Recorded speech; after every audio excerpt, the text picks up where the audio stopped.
Welcome to Hearths of Myths. Today, the sky turns gold, and the morning mist begins to lift from the sacred peaks.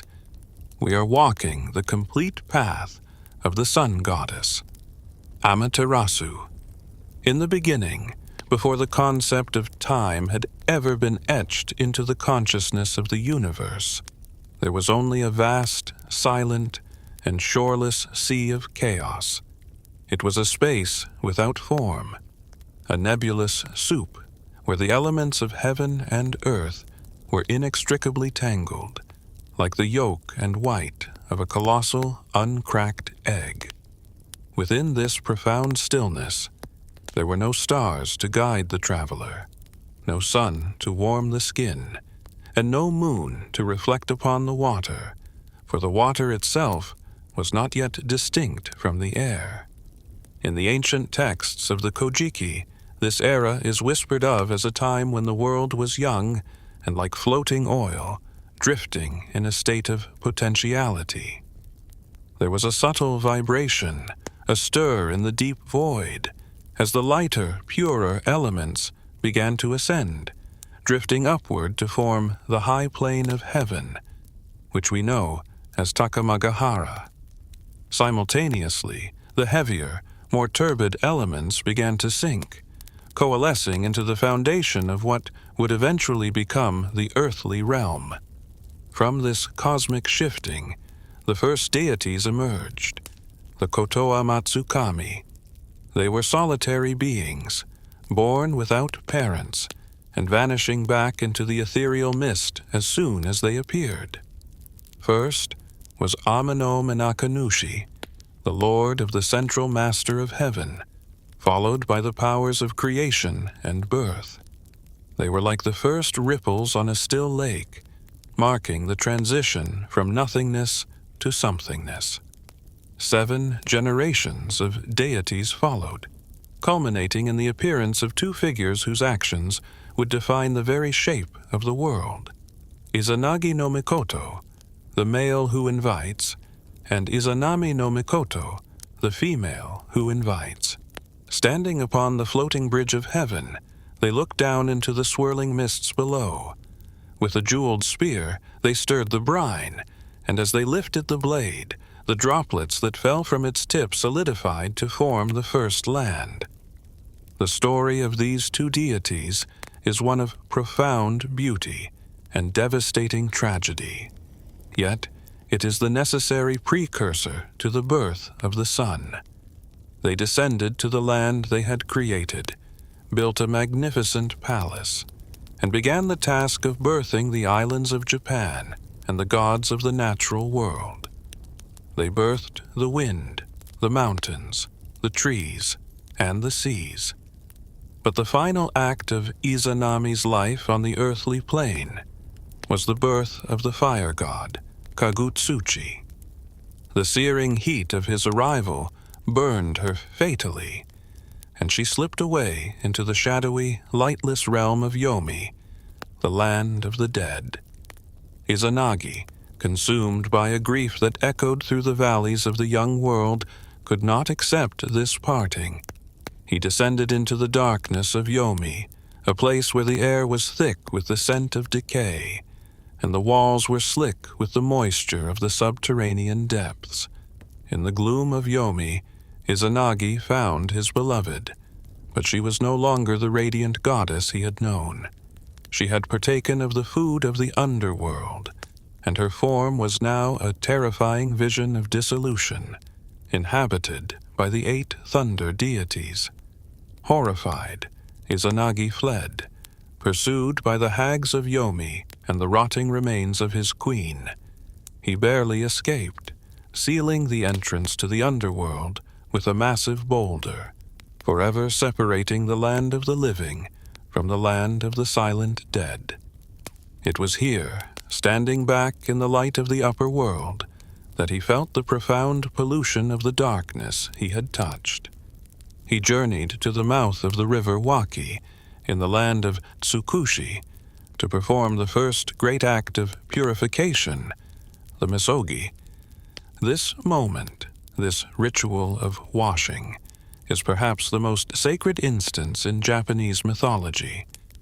As Izanagi discarded his polluted garments, new deities were born from each item. From his staff, from his belt, from his robes, life sprang from the remnants of his journey. He stepped into the cool, rushing waters of the river. He washed his left eye, and from that act of cleansing, a radiance emerged that was so blindingly pure, so warm and life-giving, that the shadows of the world retreated in awe. This was Amaterasu Omikami, the heaven-shining great august goddess. She was the manifestation of the sun, the embodiment of the purest light, and the pinnacle of Izanagi's creation. The birth did not end there. From his right eye was born Tsukuyomi-no-Mikoto, the moon god, whose light was a soft silver reflection of his sister's brilliance. And finally, as Izanagi washed his nose, the wild and turbulent Susanoo-no-Mikoto was born, the god of sea and storms. Izanagi looked upon these three children, the three noble children, and felt a sense of completion. He bestowed upon Amaterasu his own sacred necklace of jewels, symbolizing her authority over the high plane of heaven. He commanded her to rule Takamagahara, the realm of light and order. To Tsukuyomi he gave the dominion of the night, and to Susanoo he gave the rule of the vast, surging oceans. Amaterasu's ascent to heaven was a moment of supreme harmony. She did not merely walk. She was drawn upward by the natural order of things, her light expanding to fill every corner of the celestial court. Takamagahara was a reflection of the perfect state of the universe, a place of eternal spring, where the celestial river of Yasu flowed with crystalline water, and the fields were perpetually green. As the sun goddess took her place on her throne, the world below began to wake. The plants turned their leaves toward her, the birds found their songs in her warmth, and the very concept of day was established.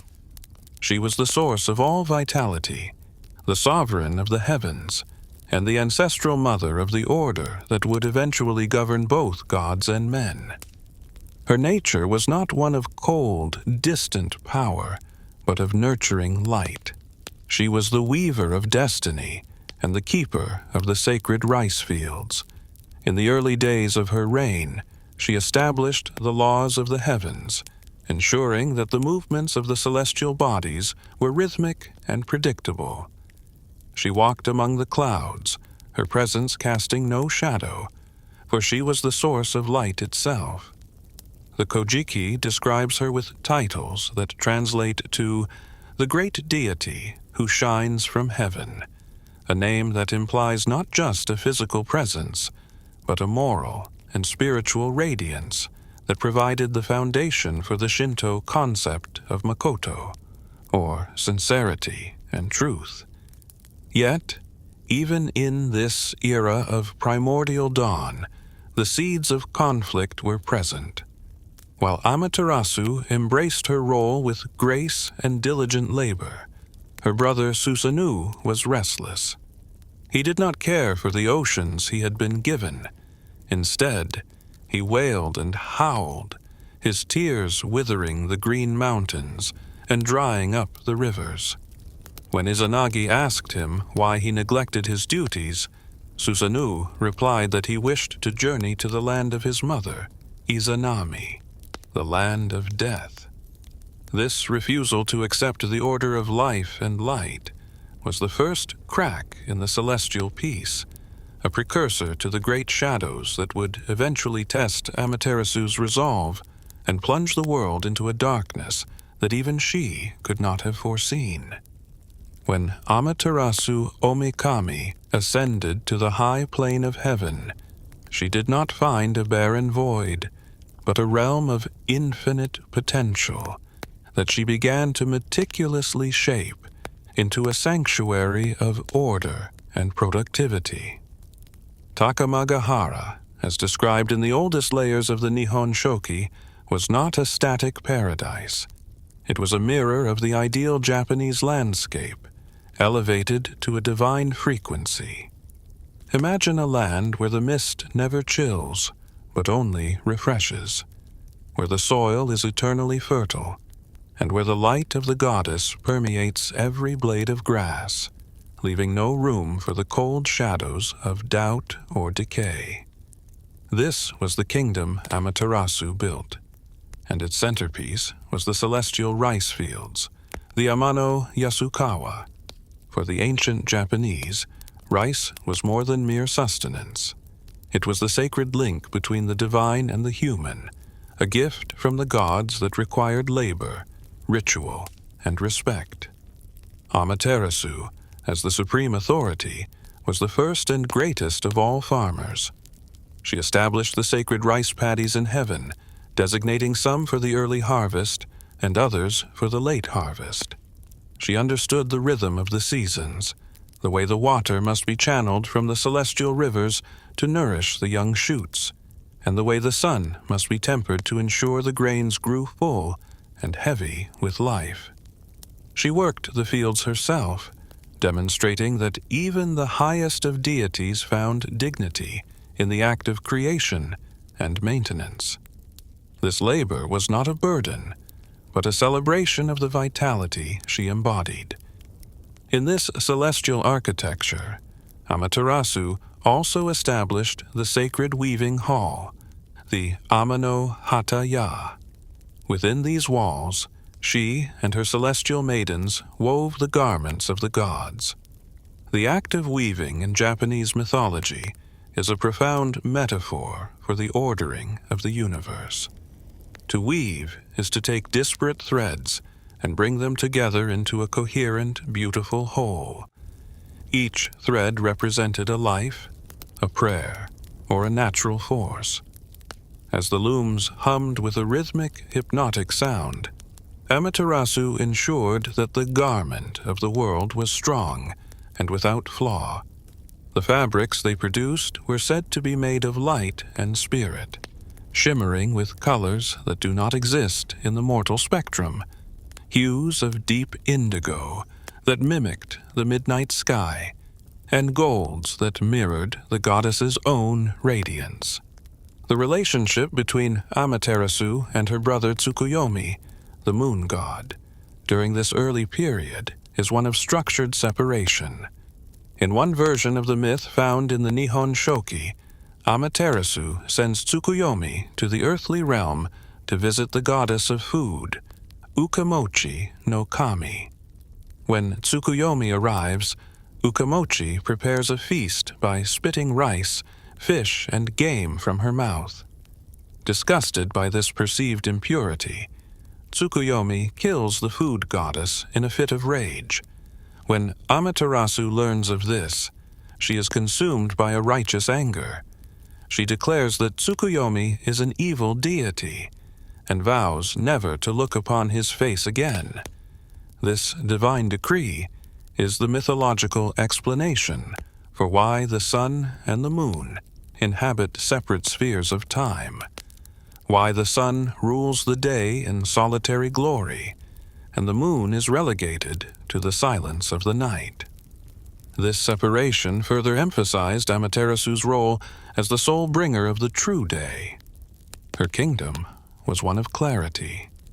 In Takamagahara, she was surrounded by a court of 8 million deities, known as the Yaoyorozu no Kami. These were not her servants in the human sense, but extensions of the natural and spiritual order. There were gods of the wind, gods of the stones, and gods of the subtle movements of the air. Among her most trusted advisors was Omoikane, the deity of wisdom and collective thought, who could hold the thoughts of many in a single moment. Together, they governed the heavens with a sense of communal harmony that would become the blueprint for the Shinto ideal of society. The geography of heaven was marked by sacred landmarks that would later find their counterparts on the islands of Japan. There was the tranquil river of heaven, whose waters were so clear they seemed to disappear, and the heavenly rock cave, a place of profound stillness and ancient power. The palace of Amaterasu was built of the finest celestial timber, held together not by nails, but by the perfect fit of its joints, a testament to the craftsmanship that the goddess encouraged among her people. The pillars of her palace were said to be so tall they brushed against the very ceiling of the universe, and the floors were polished to such a high sheen that they reflected the stars above.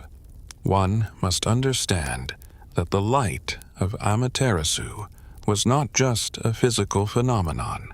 In the scholarly interpretations of the texts, her light is synonymous with Akea, meaning bright or red, which is also linked to the concept of Akashi, or evidence and clarity.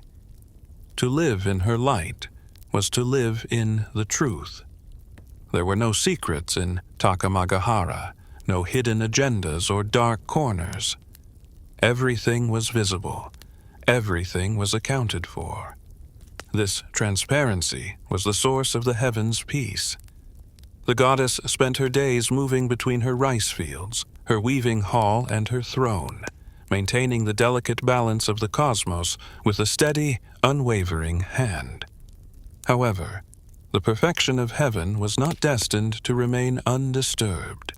While Amaterasu cultivated order, her brother Susanoo no Mikoto continued to dwell in a state of chaotic grief. His refusal to go to the sea and his obsession with the land of his deceased mother had made him a pariah in the eyes of their father, Izanagi. Before being exiled, Susanoo decided he must visit his sister in heaven to say his farewells. But as he ascended, his footsteps were so heavy and his power so turbulent that the mountains shook and the seas roared in fear. The very foundation of the earthly realm trembled under the weight of his approach. Amaterasu, hearing the roar of the approaching storm, did not greet him with sisterly affection. She knew her brother's volatile nature. Fearing that he came to usurp her kingdom, she prepared for battle. She unbound her hair and twisted it into bunches. She wrapped her sacred necklace of 500 jewels around her wrists, and she slung 2 quivers of arrows upon her back, one containing 1,000 arrows and the other 500. She stood at the edge of the celestial river, her bow held high, her feet planted firmly in the ground, and she shouted a challenge that echoed like thunder across the plains of heaven. She was no longer just the nurturing weaver. She was the protector of order, a warrior goddess ready to defend the light against any force of chaos, even if that force was her own blood. Susanoo, standing on the opposite bank, insisted his intentions were pure. To prove his sincerity, they agreed to a ritual contest known as the Ukehi, or the Oath of the Gods. They would each take an object belonging to the other, crunch it in their mouths, and blow out a mist. From this mist, new deities would be born, and the gender and nature of these children would determine who was the victor and whose heart was true. Amaterasu took Susanoo's heavy sword, broke it into 3 pieces, washed them in the celestial well, chewed them, and blew out a fine mist. From this mist, 3 graceful goddesses were born. Then Susanoo took Amaterasu's sacred jewels, crunched them, and blew out a mist from which 5 male deities emerged. Because the male deities were born from her own jewels, Amaterasu claimed them as her children, declaring that Susanoo had won the contest because his seed, the sword, had produced delicate females, while her seed, the jewels, had produced strong males. Susanoo, emboldened by this victory, claimed it as proof of his purity. But his triumph did not lead to peace. Instead, it ignited a streak of wild, destructive arrogance within him. He began to run rampant through the halls of heaven, breaking down the divisions between the rice fields, filling in the irrigation ditches, and defiling the sacred spaces. This was the beginning of the great tragedy of the sun. The order Amaterasu had so carefully constructed was being torn apart by the very brother she had tried to trust, setting the stage for the world's first and most terrifying eclipse. The aftermath of the divine contest between Amaterasu Omikami and her brother Susanoo no Mikoto did not bring the tranquility that the sun goddess had hoped for. Instead, it served as the spark for a tragedy that would nearly unmake the universe. While the birth of the 5 male deities from her own jewels had given Amaterasu a temporary sense of victory and proof of her own creative essence, to Susanoo, it was a license for absolute chaos. He did not possess the temperament for quiet rule or the patience for divine administration. His victory, or what he claimed as victory, ignited a wild, destructive fire within his spirit. He began to roam the high plane of heaven, not as a prince, but as a force of nature gone wrong, a storm that refused to break. The desecration began subtly, but with deep symbolic malice, targeting the very heart of Amaterasu's civilization, the sacred rice fields. In the ancient world, and certainly in the eyes of the gods, the cultivation of rice was the highest form of order. It was a rhythmic, sacred labor that connected the earth's fertility with the sun's light. Amaterasu had spent eons perfecting the irrigation ditches, carving them into the celestial soil with precision, so that the water of the tranquil river of heaven could nourish every single grain. Susanoo, driven by a desire to undo her work, began to systematically destroy these boundaries. He broke down the ridges that kept the water contained, allowing the precious lifeblood of the fields to spill out in a muddy, wasteful deluge. He filled the irrigation channels with earth and stones, choking the flow of life. He even went so far as to sow the fields with weeds and thorns, attempting to turn a garden of abundance into a wilderness of struggle. When word reached Amaterasu of these initial crimes, she remained a figure of immense, perhaps even tragic, patience. She looked upon the broken fields and suggested to her distressed attendants that perhaps her brother was merely acting out of a misplaced enthusiasm. She reasoned that in his joy over the birth of the children, he had perhaps stumbled and broken the ridges, or that in his haste to help, he had inadvertently filled the ditches. This refusal to condemn him was not a sign of weakness, but a manifestation of her core nature as the goddess of light and sincerity. She believed that light could eventually illuminate even the darkest mind, and that her brother's turbulence was a temporary madness that would pass with the seasons. But Susanoo saw her patience not as mercy, but as an opportunity for further escalation. His crimes moved from the fields to the palace itself, attacking the ritual purity that defined the celestial court. During the great festival of the first fruits, the Ninamesai, a time when the first harvest is offered to the ancestors in a state of absolute cleanliness, Susanoo committed an act of unspeakable pollution. He entered the great hall where the goddess was to partake in the sacred meal, and defiled the very throne and the floors with excrement. In the Shinto worldview, this was the ultimate transgression, the introduction of kagare, or ritual filth, into a space of hair, or sacred clarity. It was an attempt to make the divine world uninhabitable for a being of pure light. Yet, Incredibly, Amaterasu found ways to explain even this away, suggesting that he had perhaps been ill and unable to control himself. She was the weaver who tried to fix every broken thread, even when the thread itself was made of malice. The breaking point arrived in the sacred weaving hall, the Ama-no-Uzume. This was a space of profound femininity and creative power, where Amaterasu sat with her celestial maidens, weaving the very fabrics that would clothe the gods and define the destiny of the world. The atmosphere was one of rhythmic peace, the sound of the shuttles passing back and forth like the steady breath of the cosmos. Susanoo, seeking to shatter this peace forever, committed a crime that violated both the sanctity of the hall and the laws of nature. He took a heavenly piebald horse, an animal that represented the swift movement of the seasons and was sacred to the sun, and he flayed it backwards. This was an act of profound cruelty and unnatural violence. He climbed to the roof of the weaving hall, tore a hole in the ceiling, and hurled the raw, bloody, and terrifying carcass of the horse down into the midst of the weaving women. The scene was one of sudden, jagged horror. The physical impact was massive, but the spiritual shock was even greater.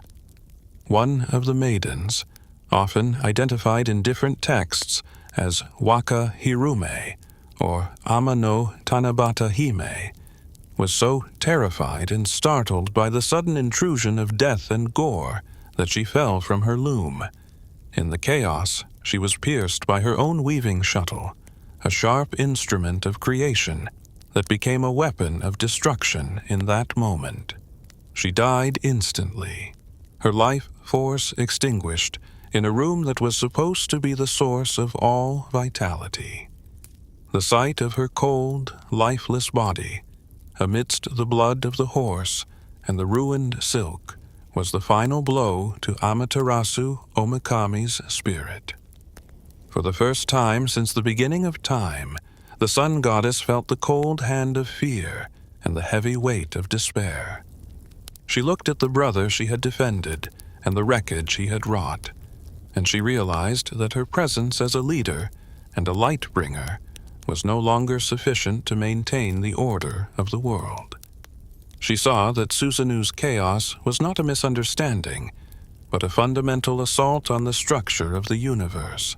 The goddess, whose very essence was to shine upon others, felt a profound desire to vanish, to hide away from a world that had become so violent and so polluted.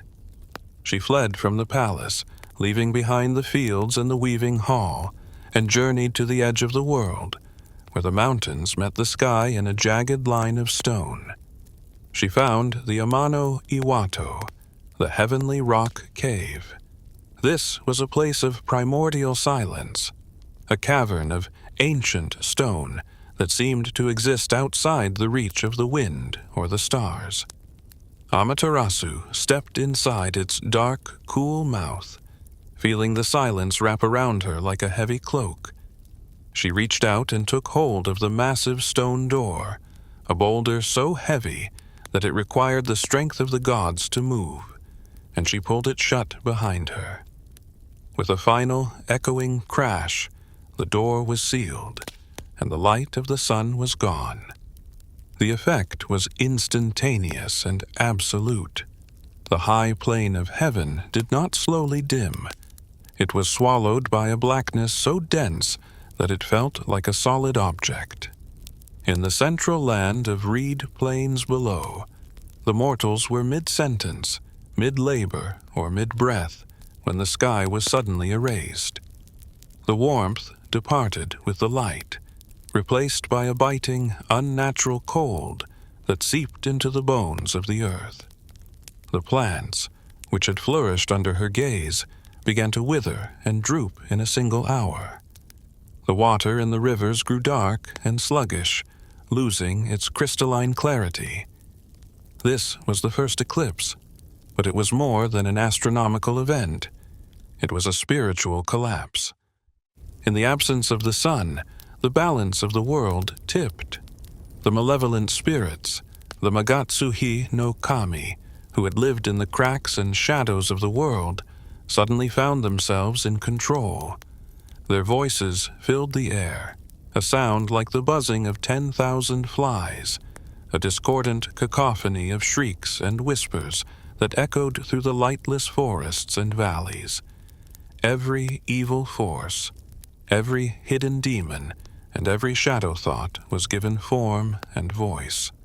The world became a landscape of terror, where one could not walk 5 paces without encountering a nightmare. The gods themselves, the 8 million deities who had relied on the sun's guidance, were left wandering in a world they no longer recognized, their power fading as the source of their vitality remained locked behind a door of unyielding stone.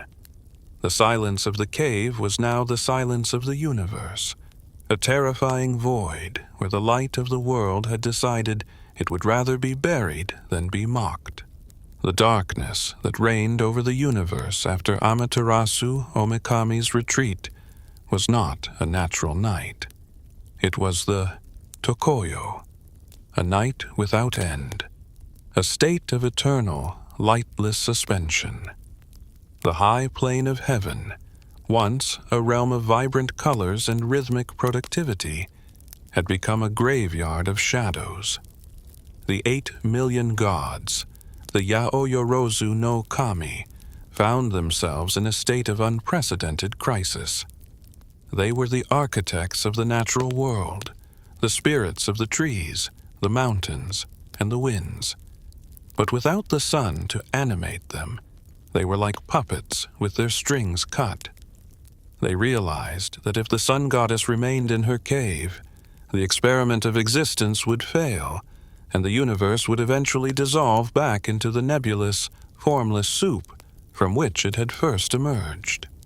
In this moment of ultimate darkness, the gods displayed the resilience that defines the Shinto pantheon, the power of collective action and wisdom. They did not despair individually. They gathered. They met at the bank of the Amano-Yasukawa, the tranquil river of heaven. Imagine 8 million divine beings, their own internal lights flickering like dying embers in the vast blackness, gathered by the edge of a river that reflected nothing but the void. The sound of their voices was like the rustling of a forest in a storm, a low, anxious murmur that eventually fell silent as the leadership of the heavens stepped forward. They knew they could not force Amaterasu to emerge.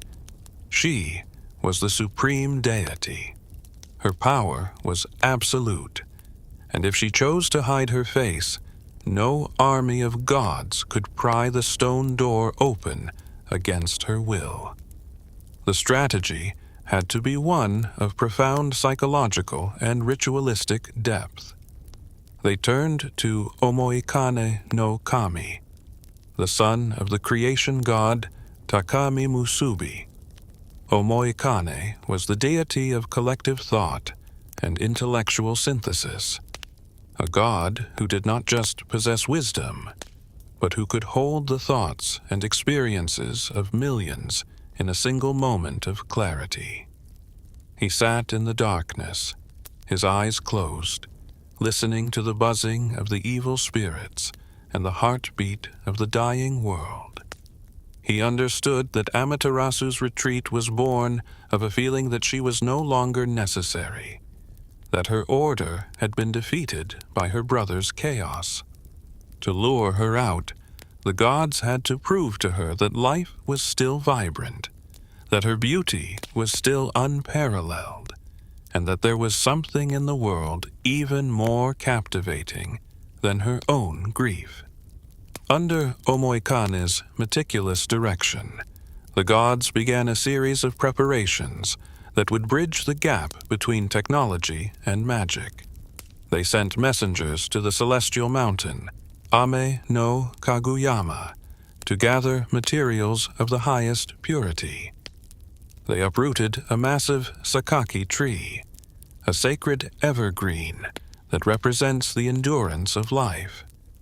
This was not a small sapling, but a towering sentinel of the forest. They dug it up by its roots, ensuring its life force remained intact, and placed it directly in front of the cave door. This tree would serve as the altar for the world's most important ritual. Next, the gods of craftsmanship were called upon to create the objects that would reflect the divine essence. The smith god, Ise-Koridome-no-Mikoto, was tasked with forging a mirror of such perfect clarity that it would be indistinguishable from truth itself. He gathered the metal of the mountains and hammered it with a rhythm that mimicked the pulse of the earth. He polished the surface until it was more than a mirror. It became the Yata-no-Kagami, the 8-span mirror. In ancient Japanese thought, the mirror was an object of immense mystery, because it did not just show a face, it caught the soul of the one looking into it. Simultaneously, the deity Tamayame-no-Mikoto crafted the Yasakani-no-Magatama, a long string of 500 curved jewels. These jade-colored stones, shaped like commas or seeds, were imbued with the power of benevolence and fertility. They were hung on the upper branches of the sakaki tree, while the mirror was placed in the middle, and offerings of white and blue cloth were draped on the lower branches. The gods then gathered the roosters of the eternal land, the birds whose voices are naturally attuned to the first light of dawn. Thousands of these birds were placed near the cave, and under Omoikane's command, they began to crow in a relentless, overlapping chorus. To Amaterasu, inside the cave, this sound was the first sign of something strange. The roosters were heralding a dawn that did not exist. It was a sonic deception, a way to prick at her curiosity and remind her of the world that missed her. The final and most daring part of the plan involved Ama-no-Uzume no Mikoto, the goddess of dawn, joy, and the performing arts. Uzume was the antithesis of the cold silence of the cave. She was fire, laughter, and uninhibited life. She prepared herself for a performance that would be remembered for 3 millennia. She turned over a wooden tub in front of the cave to serve as her drum and stage. She bound her sleeves with vines from Mount Kagu, crowned her hair with spindlewood branches, and took a bouquet of bamboo grass in her hands. As the roosters crowed and the jewels shimmied on the branches of the sakaki tree, Uzume began to dance. It was not a somber, distant ritual. It was a wild, ecstatic, and rhythmic explosion of energy. Uzume stamped her feet upon the hollow tub with such force that it resonated like a heartbeat through the rock. She began to sing, her voice rising above the discordant whispers of the demons. As she moved, she became possessed by a divine frenzy, a state of kamigakari. She began to shed her clothing, exposing her breasts and pulling down her skirt, in a display that was both lewd and profoundly celebratory of the female life force. It was an act of pure, honest comedy that defied the darkness. The reaction of the 8 million gods was instantaneous. In the midst of the apocalypse, they saw this goddess dancing with such joy and such absurdity that they could not help themselves. A ripple of laughter began at the front of the assembly and spread through the ranks of the gods like a wave. They laughed with a force that shook the very foundations of Takamagahara.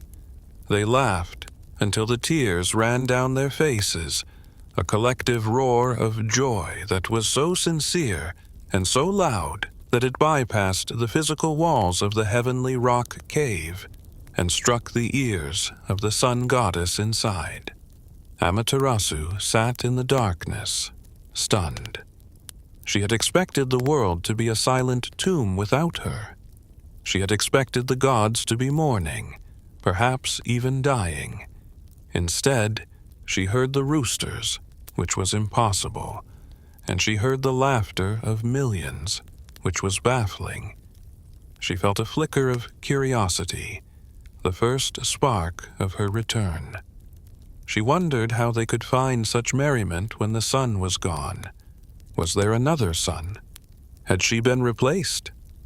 Driven by this very human mixture of curiosity and a slight touch of divine jealousy, she moved toward the stone door. She pushed the door open just a tiny sliver, a crack no wider than a finger.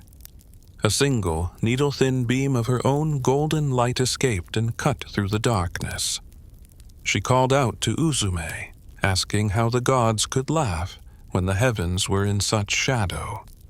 Uzume, her eyes sparkling with mischief, stopped her dance only for a moment to reply that they laughed because they had found a deity even more beautiful and more radiant than Amaterasu herself. Confused and intrigued, Amaterasu pushed the door a bit further. In that moment, the gods held up the Yata-no-Kagami, the great mirror. Amaterasu looked out from the cave and saw a being of such magnificent brilliance, such blinding purity, and such incredible warmth that she was transfixed. She did not realize she was looking at her own reflection. She saw her own light as if for the first time, separate from her own grief. She leaned forward, drawn to the beauty of the image, and as she stepped toward the threshold, the deity of incredible strength, Ame-no-Uzume, who had been hiding in the shadows beside the door, reached out. He took her hand, a grip as steady as the earth itself, and he pulled her out of the cave. At that exact moment, the god Futodama-no-Mikoto stretched a shimenawa, a sacred rope of twisted straw, behind her, sealing the entrance to the cave. He declared that the goddess could never return to the shadows, that the door was forever closed to her grief. Instantly, the world was flooded with light. The high plain of heaven and the central land of reed plains were bathed in a radiance that was even warmer and clearer than before. The malevolent spirits vanished like mist in the morning, retreating back into the crevices of the earth. The plants straightened their stems, the rivers sparkled once more, and the breath of life returned to the world. The sun had emerged, and she had done so not because she was commanded, but because she had been reminded that her light was a part of a much larger, joyful community of existence. The restoration of light to the high plane of heaven was a moment of supreme relief, yet it was shadowed by the weight of a necessary justice. Amaterasu Omikami stood once again in the center of Takamagahara, her radiance bathing the celestial rice fields and the weaving halls in a golden glow that seemed even more precious after the long, terrifying eclipse. The birds sang with a renewed fervor, and the 8 million deities felt their divine strength return. However, the order of the universe had been profoundly violated. The death of the weaving maiden and the desecration of the sacred spaces could not be erased by light alone. For the heavens to truly be at peace, the source of the chaos, Susanoo no Mikoto, had to face the consequences of his actions. This was not a matter of simple revenge, but of restoring Makoto, the sincerity and truth that underpinned all existence. The divine assembly, still gathered by the banks of the tranquil river of heaven, turned their collective gaze toward the god of sea and storms. Susanoo stood amidst the wreckage of his own making, his wild hair tangled, and his eyes still reflecting the turbulent energy that had nearly unmade the world. The gods, led by the wisdom of Omoikane and the authority of the elder deities, convened a grand tribunal. This was the first great legal and ritual trial in the history of the universe. In Japanese mythology, the punishment for such a massive transgression was not mere physical pain, but a systematic stripping away of status, identity, and the physical markers of divine power. It was a ritualized exile designed to purge the heavens of the pollution he had introduced. The first stage of Susanoo's punishment was the 1,000 tables of offerings. The gods demanded that he provide an astronomical amount of compensatory wealth to the celestial court. This was known as the Chigura Oki, a massive fine that symbolized his responsibility for the destruction of the rice fields and the weaving hall. Thousands of tables were set out across the celestial plain, and Susanoo was forced to fill them with the fruits of the earth and the sea, acknowledging that his actions had caused a deficit in the abundance of the world. This act was meant to teach the storm god the value of the labor he had so casually destroyed. The weight of these offerings was a physical manifestation of his guilt, a burden he had to bear before the eyes of all the gathered deities. The second stage of his judgment was far more personal and visceral.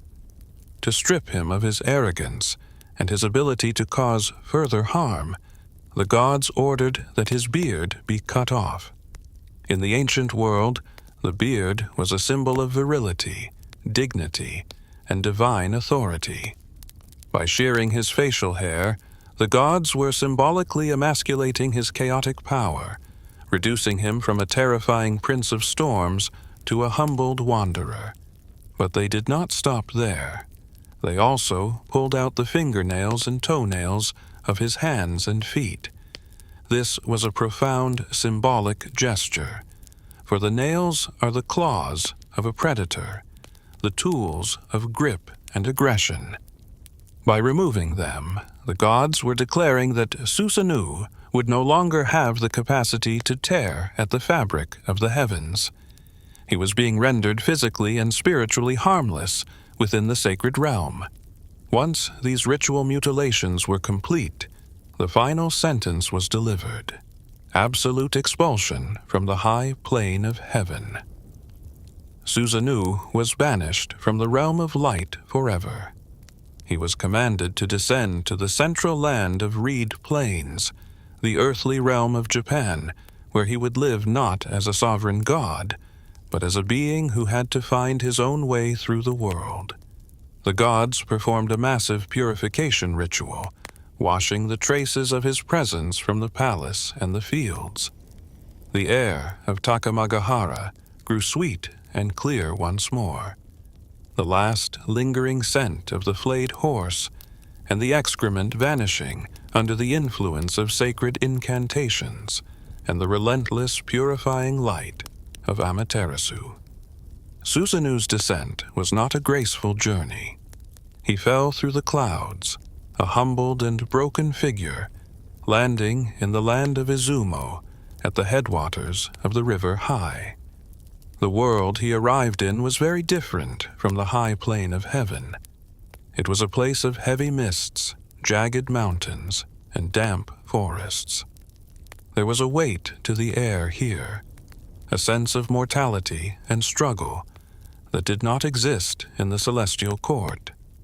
Susanoo, now beardedless and humbled, walked along the riverbank, his footsteps echoing in the silence of the earthly dawn. He was a god in exile, a spirit of the storm who had lost his home and his pride. As he wandered, he heard a sound that seemed out of place in the wilderness, the sound of weeping. He followed the noise until he came upon an elderly couple, Ashinazuchi and Tenazuchi, who were sitting between a young girl of extraordinary beauty. Their tears were falling into the river, their faces etched with a grief that reminded Susanoo of his own mother's sorrow. When he asked them who they were and why they lamented, they explained that they were the earthly deities of the land, and that they had originally been the parents of 8 daughters.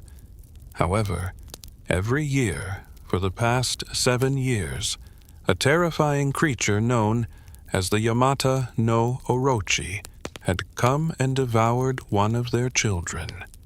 Now, only their last daughter, Kusanagi-hime, remained, and the time for the serpent's return was drawing near. Susanoo looked upon the girl and then at the broken parents, and for the first time in his existence, a different kind of power began to stir within him. It was not the chaotic, destructive power that had defiled the weaving hall, but a protective, focused energy.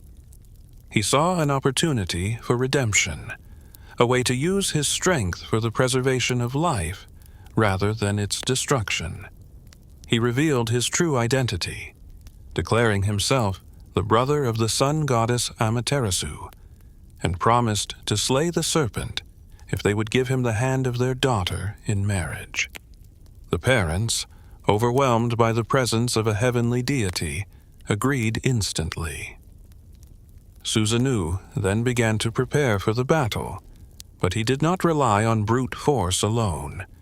He had learned the value of strategy and ritual from the assembly of the gods. He commanded the parents to brew an 8-fold refined liquor, a sake so strong and so pure that its aroma alone could entice a god. He then ordered them to build a fence with 8 gates, and behind each gate to place a platform with a vat filled with the potent sake. He then transformed the young Kusanagi-hime into a multi-toothed comb, which he tucked safely into his hair, vowing to keep her close to his spirit during the coming ordeal. As the sun began to set behind the mountains of Izumo, the sky turned a bruised purple, and the air grew thick with the scent of sulfur and ancient earth. From the depths of the valleys, the Yamata-no-Orochi emerged. It was a creature that defied the imagination, an 8-headed, 8-tailed serpent whose body was so long it spanned 8 valleys and 8 hills. Its eyes were like the akamagachi, a deep, glowing red like winter cherries, and its back was covered in moss and cedar trees, making it look like a living piece of the landscape. Its belly was perpetually raw and bloody, leaving a trail of gore as it moved through the forests. This was the embodiment of the untamed, devouring chaos of the earth, the primal darkness that predated the order of the sun. The battle for the soul of the land was about to begin, and Susanoo, the exiled god, stood as the world's unlikely shield. The arrival of the Yamata-no-Orochi in the land of Izumo was heralded by a vibration that seemed to emanate from the very core of the earth. The sound was not a roar, but a rhythmic, heavy slithering that crushed ancient trees and flattened hills as the colossal serpent moved. Susanoo no Mikoto, standing in the shadow of the fence he had commanded Ashinazuchi and Tenazuchi to build, waited in silence. In his hair, the comb that was the transformed Kusanagi-hime provided a tether to the life he was sworn to protect. He was no longer the rampaging deity of Takamagahara. He had become a hunter, a guardian, and a master of the elements he once sought to destroy. This moment was the pivot of his destiny, the point where the storm god would find his purpose in the service of the order he had once mocked. The serpent approached the 8 gates, its 16 red eyes glowing in the twilight, like embers in a dying fire. The smell of the 8-fold refined sake, the Yashio Ori no Sake, wafted through the air, sweet and intoxicating. The Orochi, driven by a primal hunger and an insatiable greed, could not resist the lure. Each of its 8 heads found a gate, dipped into a vat, and began to drink. The sound of the serpent drinking was like the rushing of 8 waterfalls, a relentless, gulping noise that filled the valley. Susanoo watched from the darkness, his hand resting on the hilt of his 10-span sword, the Ama-no-Uzume. He waited with a patience that the gods of heaven would have found unrecognizable in him. He waited until the vats were dry and the serpent began to sway, its massive heads dropping one by one into a drunken, heavy stupor. When the last head had fallen silent, and the great beast lay sprawled across the 8 valleys, Susanoo stepped forward. He drew his sword, and the blade caught the faint, dying light of the moon, gleaming with a cold, blue efficiency. With a series of powerful, rhythmic strokes, he began to hack the serpent to pieces. He moved from head to head, severing the necks with a strength that was now channeled and purposeful. The blood of the Orochi flowed out in a torrent, turning the river high into a river of red, a cinnabar river that stained the stones and the soil for miles. It was a gargantuan task, the dismantling of a mountain of flesh and malice. As Susanoo reached the tails of the serpent, something strange occurred. As he struck the middle tail with his 10-span sword, his own blade, a weapon forged in heaven, chipped and broke. He paused, his breath ragged in the cool night air. He looked at the jagged edge of his sword, and then at the serpent's tail. He reached into the wound he had created, and felt something hard and cold, something that vibrated with a power far older and more refined than the flesh of the monster. He reached deeper and pulled out a magnificent longsword. This was the Miraculous-no-Tsurugi, the sword of the gathering clouds of heaven. The sword was a marvel of divine craftsmanship. Its blade was straight and sharp, reflecting the sky even in the darkness. It was said that wherever this sword was drawn, clouds would gather in the sky, a sign of its connection to the celestial forces of the storm and the atmosphere. Susanoo held the blade aloft, realizing that he had found a treasure that belonged not to the earth, but to the divine hierarchy. He understood that this sword was the evidence of his redemption. It was the physical manifestation of the chaos he had overcome, a weapon born from the death of a monster and the labor of a humbled god. Despite his marriage to Kusanagi-hime and his new role as the ruler of Izumo, Susanoo knew that the shadow between him and his sister, Amaterasu Omikami, still needed to be addressed. He could not return to heaven, but he could offer a bridge of reconciliation. He sent a messenger to the high plane of heaven, carrying the Miraculous-no-Tsurugi as a gift for the sun goddess. This was an act of profound symbolic importance. By giving her the sword, he was acknowledging her supremacy and providing her with the ultimate weapon to protect the order of the universe. It was an apology written in steel. Amaterasu received the sword with a mixture of surprise and divine grace. She recognized the power of the blade and the sincerity of the gesture. She accepted the gift, and in doing so, the spiritual rift between the sun and the storm was partially healed. The sword was placed within the imperial regalia, but its name was eventually changed.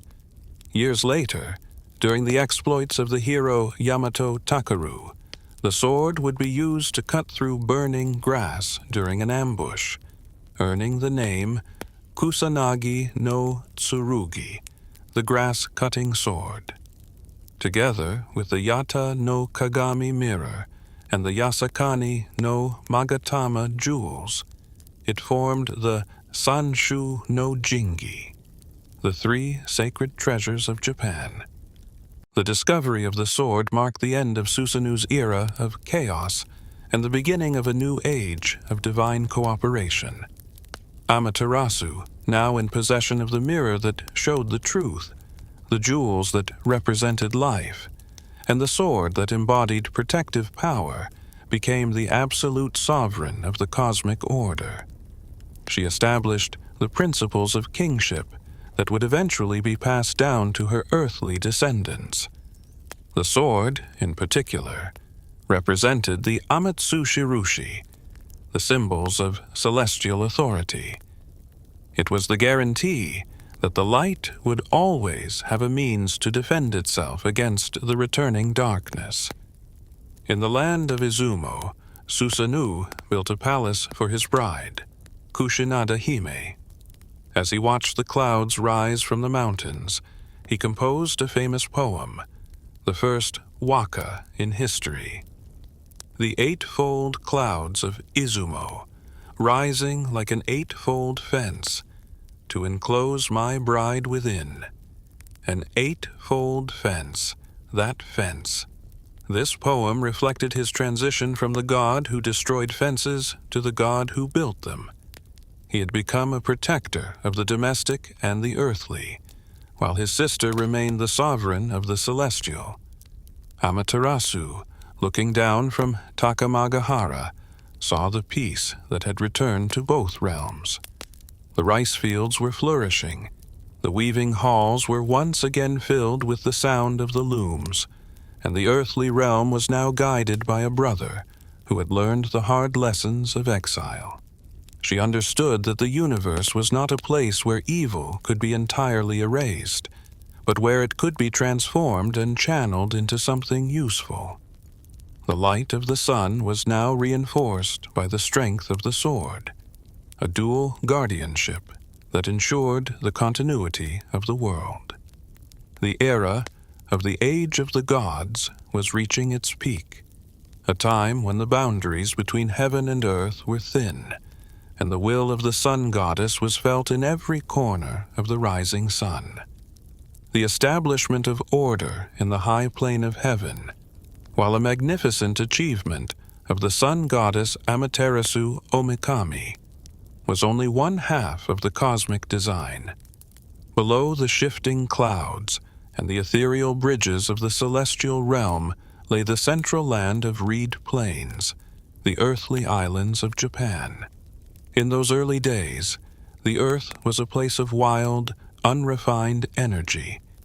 While Susanoo no Mikoto had redeemed himself in Izumo, the rest of the land was populated by a multitude of earthly deities known as the Kunitsukami.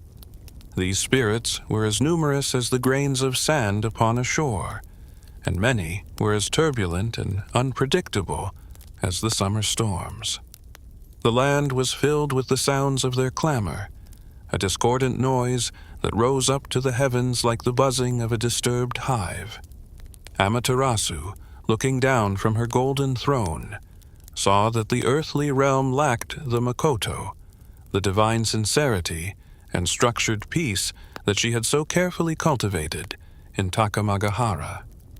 She decided that the time had come for the light of heaven to be firmly planted in the soil of the earth, ensuring that the two realms would exist in a harmonious resonance under a single, legitimate authority.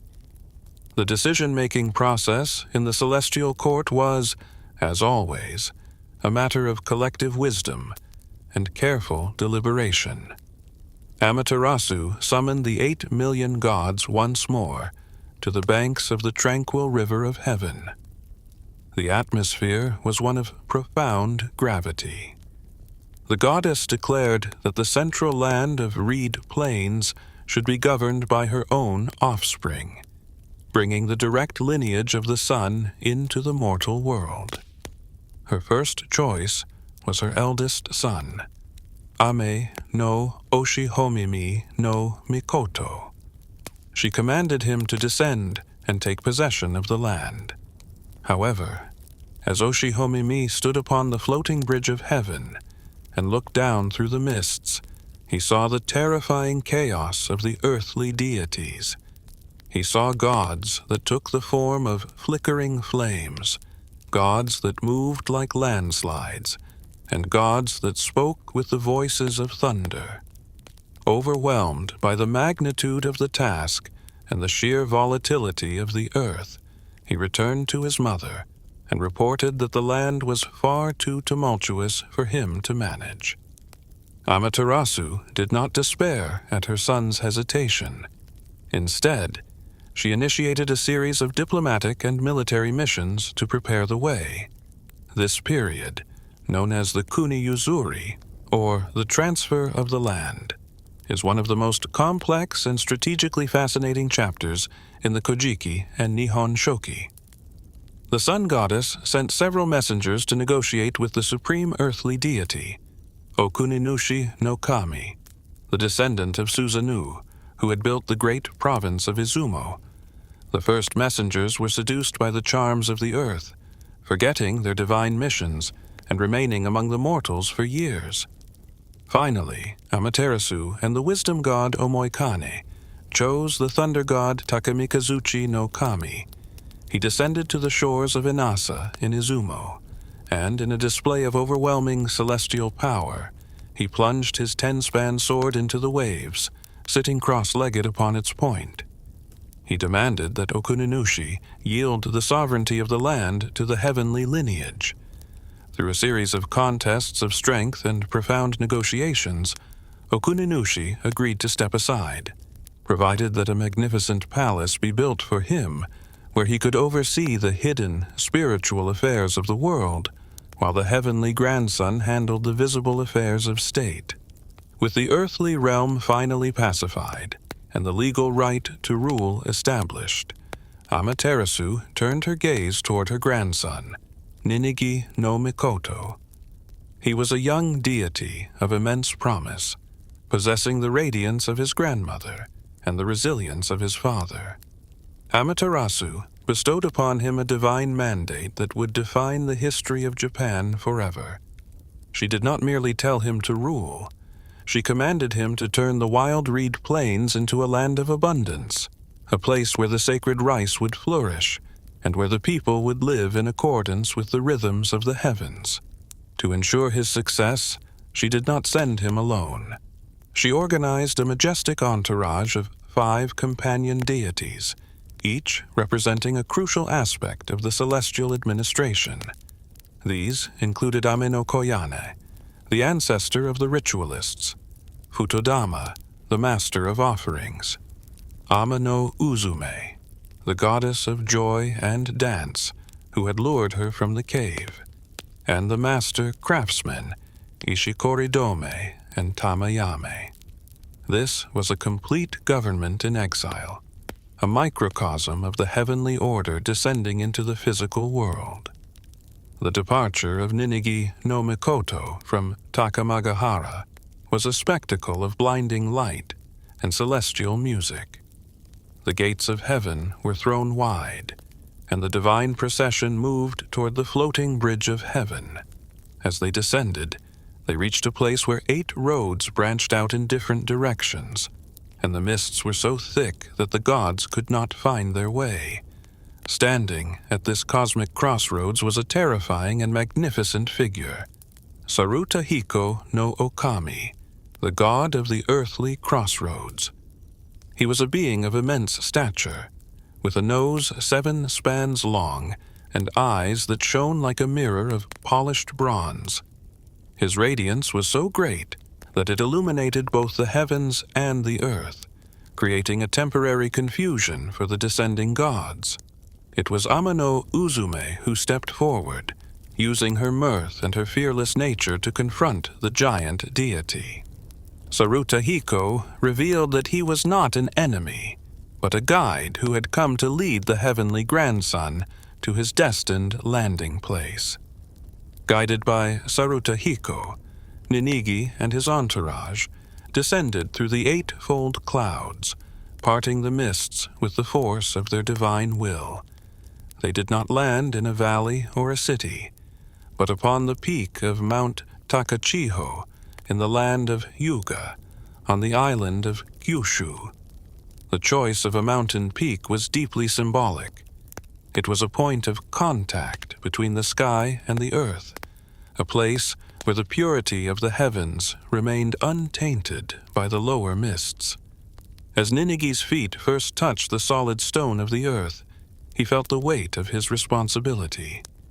He looked out over the vast, rugged landscape of Japan and declared that this was a land of beautiful mornings and abundant crops. He built a magnificent palace, the pillars of which were rooted deep in the earth, and the roof timbers of which reached up to the high plane of heaven. This was the first imperial residence, the bridgehead from which the heavenly order would slowly spread across the islands. The descent of Ninigi no Mikoto, the Tensen Korin, was the moment the sun goddess truly became the mother of a nation. She had provided the light, she had survived the darkness, and now she had planted her own spirit into the very soil of the mortal world. This was not a conquest of the earth by the heavens, but a marriage of the two. The rice that Ninigi brought with him from the celestial fields began to grow in the earthly soil, nourished by the same sun that shone upon Takamagahara. The laws of heaven became the customs of the land. Amaterasu remained in her celestial palace, but her eyes were always turned toward the mountain of Takachiho, watching over her grandson as he began the arduous task of building a civilization.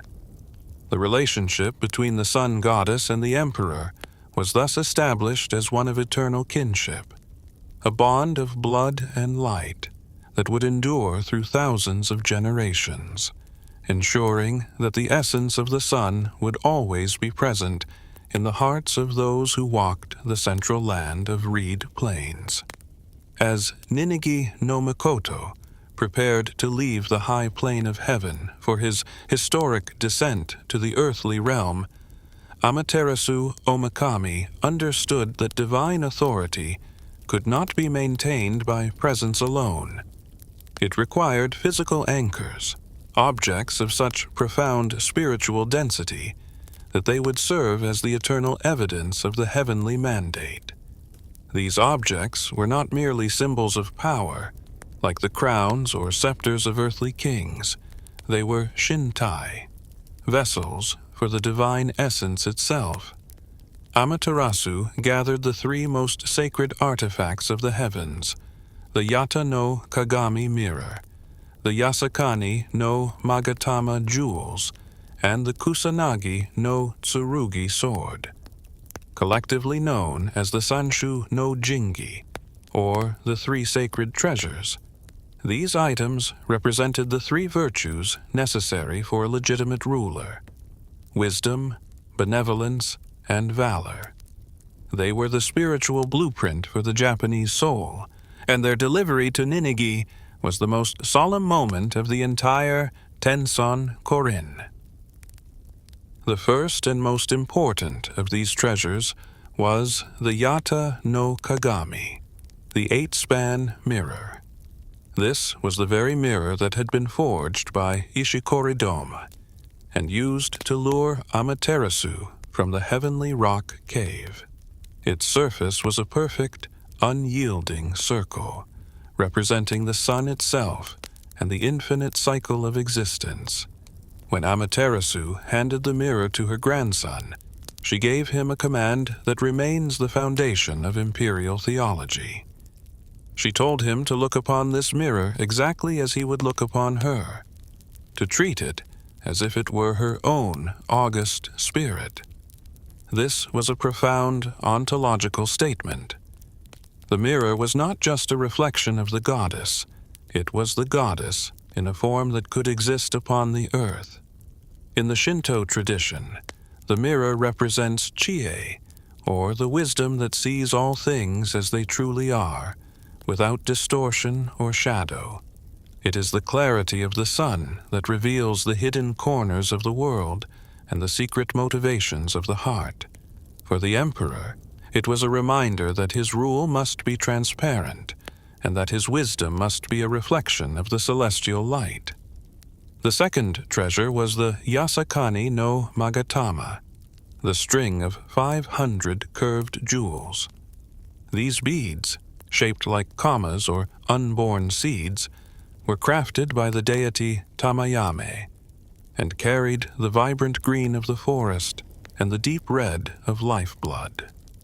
The Magatama is an ancient and mysterious shape in Japanese culture, often associated with the soul or the spark of vitality. These jewels represented Jin, or benevolence, and the nurturing power of the heart. If the mirror was the light of the sun that sees, the jewels were the warmth of the sun that grows. They symbolized the emperor's duty to care for his people, to ensure their fertility and prosperity, and to maintain the emotional and spiritual health of the land. The Magatama were the jewels of the soul, a connection to the ancestors, and a promise that the lineage of the sun would always be a source of life and compassion for the central land of reed plains. The third treasure was the Kusanagi-no-Tsurugi, the grass-cutting sword, which had been discovered by Susanoo in the tale of the 8-headed serpent, and sent to Amaterasu as a sign of his redemption. This sword, originally named the Sword of the Gathering Clouds of Heaven, represented Yu, or valor, and the decisive power of justice. It was a weapon born of conflict, but used for the establishment of peace. While the mirror and the jewels were passive and nurturing, the sword was active and protective. It was the tool by which the heavenly order would defend itself against the returning forces of chaos. For the ruler, the sword was not a symbol of conquest, but of the strength required to maintain the boundaries of the law and to cut through the weeds of corruption and impurity. It was the physical manifestation of the storm god's strength, now channeled and refined by the sun goddess's purpose. The esoteric significance of these three treasures goes even deeper when viewed as a cohesive system. In the philosophical interpretations of the medieval and early modern periods, the three treasures were seen as the three pillars of the human and divine psyche. The mirror represents the mind, wisdom. The jewels represent the soul, emotion and benevolence. And the sword represents the body or the will, action and valor. By possessing all three, Ninigi no Mikoto became a complete being, a bridge between the absolute purity of the heavens and the heavy reality of the earth. Amaterasu was providing him with a spiritual technology that allowed him to navigate the complexities of mortal life without losing his divine frequency. The secrecy and mystery surrounding the three sacred treasures are as important as their mythological origins. Throughout Japanese history, these items have been kept hidden from the eyes of the common people, and even from the majority of the imperial court. The Yata-no-Kagami is enshrined in the Grand Shrine of Ise, the most sacred site in Shintoism, where it is wrapped in multiple layers of silk and kept in a series of nested boxes. The Kusanagi sword is housed in the Atsuta Shrine in Nagoya, and the Yasakani jewels are kept in the Imperial Palace in Tokyo. It is said that even the emperor does not look upon the physical forms of the mirror or the sword, for their spiritual power is so intense that to gaze upon them directly would be to encounter the raw, unshielded energy of the gods. They are symbols that are the thing themselves, a concept that defies the Western distinction between sign and reality. When Ninigi descended to Mount Takachiho, he carried these treasures as his primary credentials. They were his Amatsushirushi, the proof that he was indeed the chosen representative of the sun goddess. As the lineage passed from Ninigi to his son, and then to his grandson, and finally to Jimmu, the first human emperor, the treasures went with them. They became the regalia of the chrysanthemum throne, the essential items for every imperial enthronement. Without the three treasures, there can be no legitimate emperor, for it is through these objects that the spirit of Amaterasu Omikami continues to reside in the earthly realm. The presence of the treasures also established the sacred geography of Japan.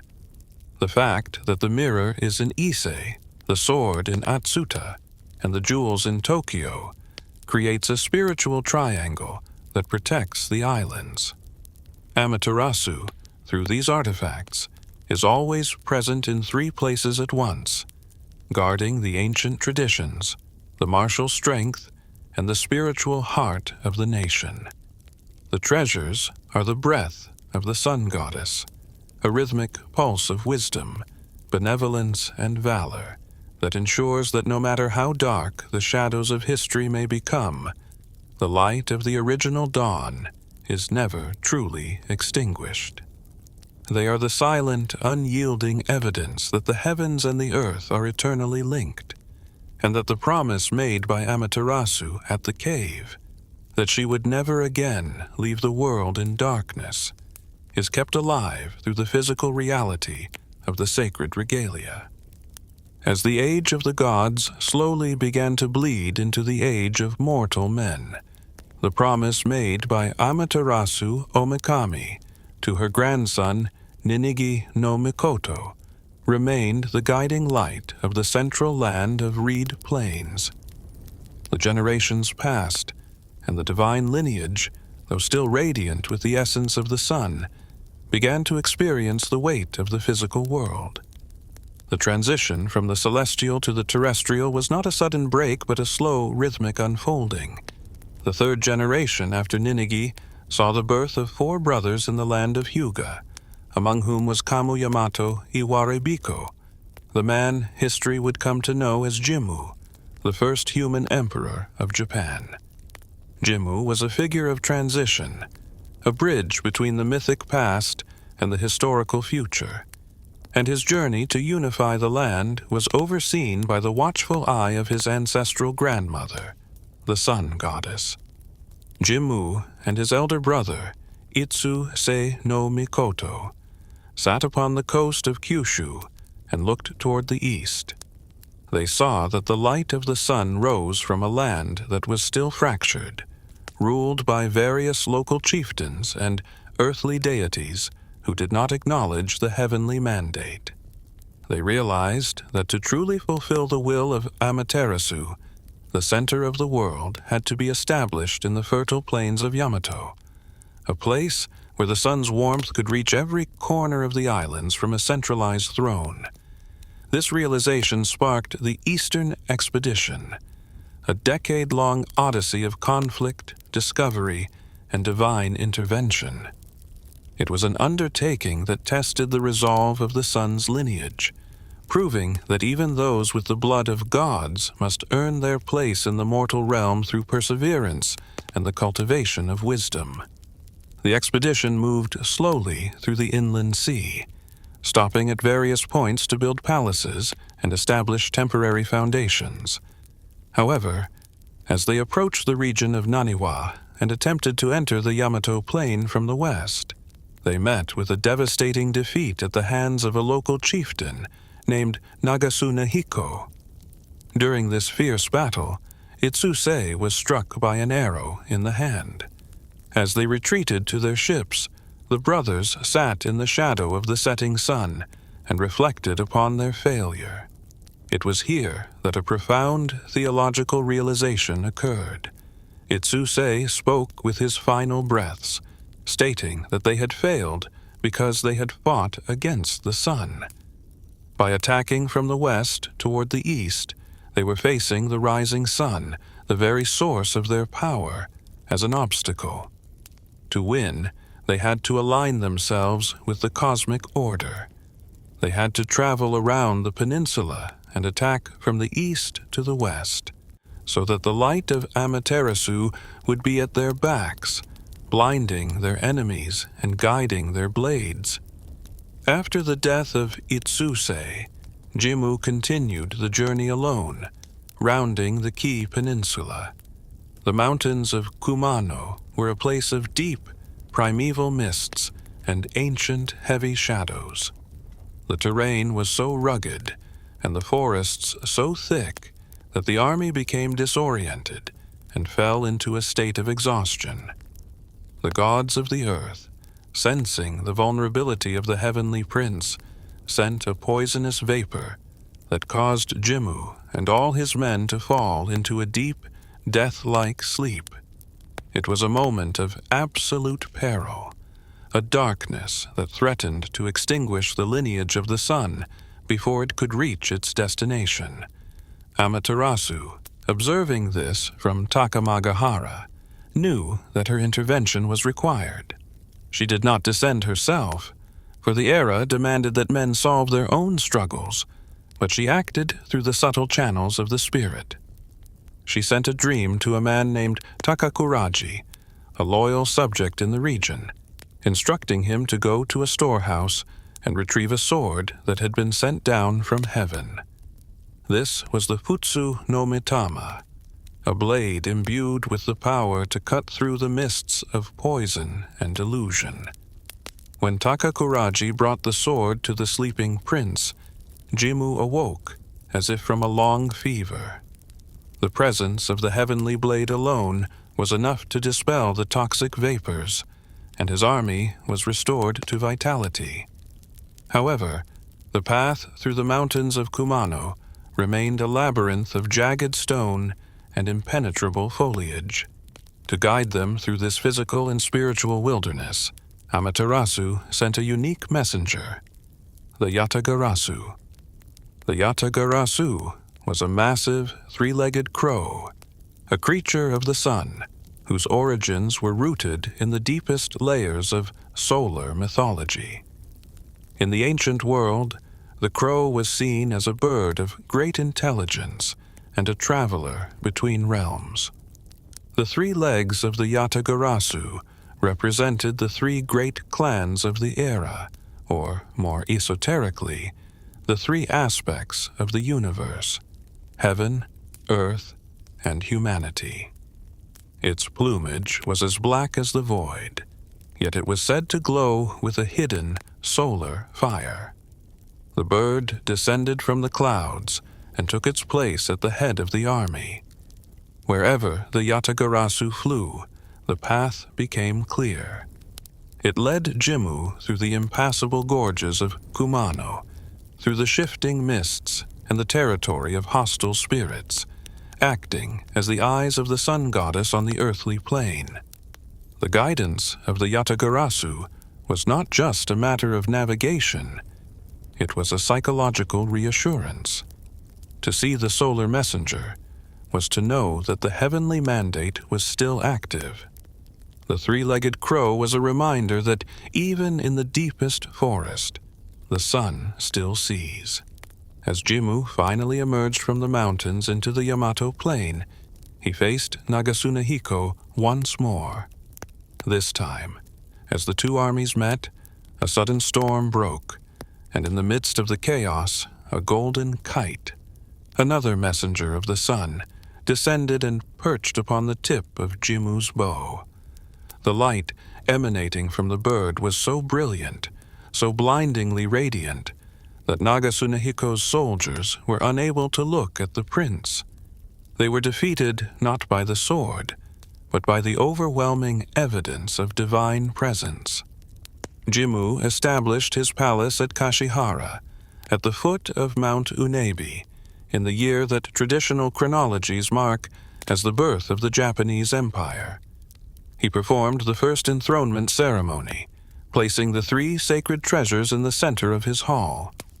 The Yata-garasu, its mission complete, flew back into the mists of legend, but its image remained as a symbol of the guidance and protection of the sun. The first emperor had unified the land, not through mere conquest, but by aligning the human world with the celestial rhythm. Amaterasu Omikami, from her eternal seat in the heavens, looked upon the new throne of Yamato, and saw that her light had finally found a permanent home in the hearts and laws of her people. The foundation was laid, the bridge was built, and the story of the sun had become the story of a nation. As the lineage of the sun goddess Amaterasu Omikami solidified its rule over the central land of Reed Plains, a new spiritual challenge emerged for the emperors of Yamato. For many generations, the Yata-no-Kagami mirror, the very vessel of the goddess's spirit, was kept within the imperial palace, stored in the same living quarters as the sovereign. It was believed that the close proximity of the deity's raw, unshielded power provided a direct source of protection and legitimacy. However, during the reign of the 10th emperor, Sujin Tenno, the land was beset by great plagues and social unrest. Sujin, a ruler of deep piety and intellectual rigor, began to reflect upon the nature of the divine presence. He realized that the awesome, blinding purity of Amaterasu was perhaps too intense to be housed within the same walls as mortal, flawed human activities. To have the sun goddess living in a palace of state was to risk a constant spiritual friction that could disturb the balance of the land. The decision was made to move the sacred mirror to a separate, dedicated location, where it could be honored with the absolute purity it demanded. This task was entrusted to the emperor's daughter, the Princess Toyosuke Irihime, who became the first Sayo, or consecrated priestess. For many years, she moved the mirror through various temporary locations, seeking a place where the goddess felt truly at home. But the task was not yet complete. It was during the reign of the 11th emperor, Suinin, that the mission was passed to his daughter, the Princess Yamato-hime no Mikoto. Her journey, which lasted for decades, is one of the most beautiful and evocative stories in the Shinto tradition, a search for a landscape that matched the frequency of the celestial realm. Yamato-hime no Mikoto traveled through the provinces of Yamato, Omi, and Mino, carrying the sacred mirror in a portable shrine. She consulted with the local deities, watched the movements of the winds, and listened to the murmurs of the rivers. She was looking for a place of Aiwara, a land where the beauty of the physical world was so perfect that it served as a natural gateway to the divine. Finally, she reached the province of Ise on the eastern coast of the Kii Peninsula. As she stood by the banks of the Isuzu River, she heard the voice of Amaterasu Omikami herself whispering through the trees. The goddess declared that Ise was a beautiful province, a land of secluded beauty, where the sound of the waves from the eternal world could be heard. She commanded that her shrine be built there, facing the rising sun, in a place where the mountains provided a natural sanctuary, and the river provided perpetual purification.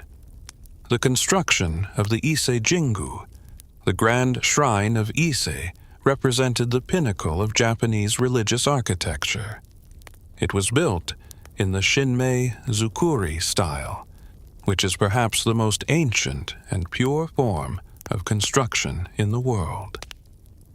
The shrine was not built to be an imposing monument of stone and gold, but a structure of absolute simplicity. It was made of hinoki, the Japanese cypress, left unpainted and unadorned so that the natural grain and scent of the wood could speak of the goddess's connection to the living world. The roof was thatched with thick layers of miscanthus grass, and the pillars were planted directly into the earth, just as they had been in the first celestial palaces of Takamagahara. There were no statues of the goddess, For the mirror itself was her presence, and the architecture was designed to be a frame for that invisible, radiant light. The most profound and unique aspect of Ise Jingu is the ritual of Shikinen Sengu, the periodic rebuilding of the shrine. Every 20 years, for the last 1,300 years, the entire shrine complex is rebuilt on an adjacent plot of land, identical in every detail to the previous one. This is not because the wood has decayed, but because of the Shinto concept of Tokotsawa, or eternal youth through renewal. By rebuilding the shrine every 20 years, the goddess's home is kept perpetually fresh, untainted by the accumulation of kagare, or the slow erosion of time.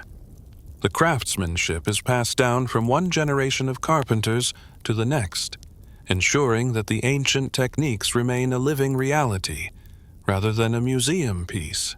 When the new shrine is complete, the sacred mirror is moved in a silent, nocturnal procession, a moment of profound spiritual electricity, where the sun goddess moves into her new home, shedding the old and embracing the new. The geography of Ise is divided into two main parts: the Geku, or outer shrine, dedicated to Toyuke-no-Omikami, the goddess of agriculture and food, and the Naiku, or inner shrine, which is the ultimate home of Amaterasu. This arrangement reflects the eternal necessity of the sun's light and the earth's sustenance. Every morning and every evening, for over 1,000 years, offerings of sacred rice, water, and salt have been prepared for Amaterasu in a ritual that has never been broken. The wood for the fire must be produced by rubbing 2 pieces of hinoki together, and the water must be drawn from a sacred well. This is the daily labor of the gods, a continuation of the work Amaterasu performed in the celestial rice fields of heaven. The inner shrine of Ise is surrounded by 4 concentric fences of wood, and only the highest-ranking priests and the imperial family are permitted to enter the inner sanctums.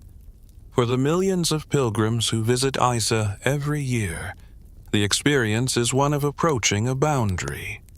They stand before the white silk curtain of the outermost gate, watching it ripple in the breeze that flows down from the sacred mountains.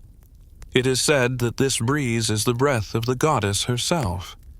Even without seeing the mirror or the inner palace, the visitor feels a sense of makoto, a sudden clarity and sincerity that washes away the complexities of the modern world. Ise Jingu is more than a temple. It is a spiritual ecosystem. The forests surrounding the shrine are managed with a 20-year and a 200-year vision, ensuring that the timber for future rebuildings is always growing. The Isuzu River is kept pure, and the silence of the grounds is a sanctuary for the Yaoyorozu no Kami, the 8 million gods who still gather to be near the sun. Amaterasu Omikami, in her eternal abode at Ise, remains the focal point of the Japanese soul. She is the Amaterasu of the Great Shrine, a deity who found her perfect reflection in the mists and cypress trees of Ise, and who continues to shine upon the land from a house of wood and grass that is as ancient as the dawn and as new as the morning dew. This is the place where time stops, and where the promise of the sun's return is renewed with every rising tide and every 20-year cycle of the hinoki trees. To understand Amaterasu Omikami is to understand more than a figure of myth. It is to touch the very soul of the Shinto worldview, a perspective where the world is not a place of fallen matter, but a vibrant, breathing sanctuary inhabited by a multitude of spirits. At the center of this spiritual ecosystem is the concept of Makoto, a word that translates roughly to sincerity, truth, or a heart that is pure and unwavering. For the Japanese, Makoto is the frequency of the sun itself. It is the quality that Amaterasu displayed when she returned from the cave, and it is the quality she demands from all who walk beneath her light. In this philosophical framework, the sun is not just a distant star or a physical source of heat. It is the ultimate witness to our existence. To live in the light of Amaterasu is to live without a double heart, to be as transparent as a mirror and as vital as a growing seed.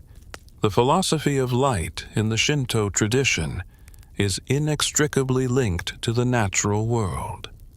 Unlike many Western traditions that see a sharp divide between the creator and the creation, Shinto suggests a continuity.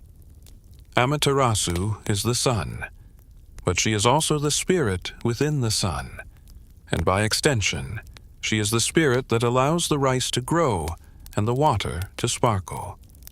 This is the concept of kamusubi, the mysterious, binding power of creation that flows from the sun goddess into every corner of the landscape. When a person stands in a forest and feels a sudden, inexplicable sense of awe, they are encountering the kami of the trees, which is ultimately a localized reflection of the solar radiance. The ethics of the sun are therefore the ethics of nature, to be in harmony with the cycles of the seasons, to respect the boundaries of the living world, and to maintain a state of kyo-aki, or pure and bright consciousness. In the daily life of the ancient and modern Japanese, the presence of Amaterasu is felt through the Misogi and Harai rituals of purification. If the sun is the source of all purity, then any act of malice, selfishness, or neglect is seen as a form of kagare, a spiritual dust or stagnation that obscures the light of the soul. Just as Izanagi washed away the pollution of the underworld in the river to give birth to the sun, the followers of Amaterasu perform rituals of washing and sweeping to remove the shadows from their lives. This is not a concept of sin in the judicial sense, but a matter of hygiene. A dirty mirror cannot reflect the light. A stagnant heart cannot feel the warmth. By purifying themselves, humans align their own frequency with that of the sun goddess, allowing the Makoto within them to shine forth once more. The seasonal rhythm of the sun is celebrated through the Matsuri, the festivals that serve as the heartbeat of the Japanese community. The most significant of these are tied to the agricultural cycle, specifically the planting and harvesting of rice. Amaterasu, as the primary agricultural deity, is the guest of honor at every harvest festival. In the Kana-mesai and the Nina-mesai, the emperor, acting as the high priest of the nation, offers the first grains of the new harvest to the goddess. This is an act of profound gratitude, a recognition that human labor alone cannot produce life. It is the light of the sun, the him, or high, a word that means both sun and spirit, that transforms the soil into sustenance. Through these rituals, the community reaffirms its contract with the heavens, ensuring that the light will continue to return year after year. One of the most beautiful philosophical manifestations of Amaterasu is found in the concept of komorebi, the light that filters through the leaves of trees. To the Japanese mind, this is not just an optical effect. It is a manifestation of the goddess's gentleness. While her full radiance might be overwhelming, her light through the forest is a reminder that she is always present, even in the shadows. This gentleness is a key part of her character. Despite her immense power, she is a weaver, a farmer, and a nurturer. She is a goddess who retreated when she felt unloved and returned when she heard the laughter of the gods. This vulnerability makes her a deeply relatable deity, a sun that understands the darkness and chooses to shine in spite of it. The influence of solar philosophy extended into the very structure of the Japanese language and aesthetics. The word for Japan, Nihon, literally means the origin of the sun. To be Japanese is to live at the source of the light. This identity created a culture that values clarity, cleanliness, and the subtle beauty of the morning. In Japanese aesthetics, the wabi-sabi appreciation of the transient and the imperfect is balanced by the akarui, or bright appreciation of the new and the vibrant.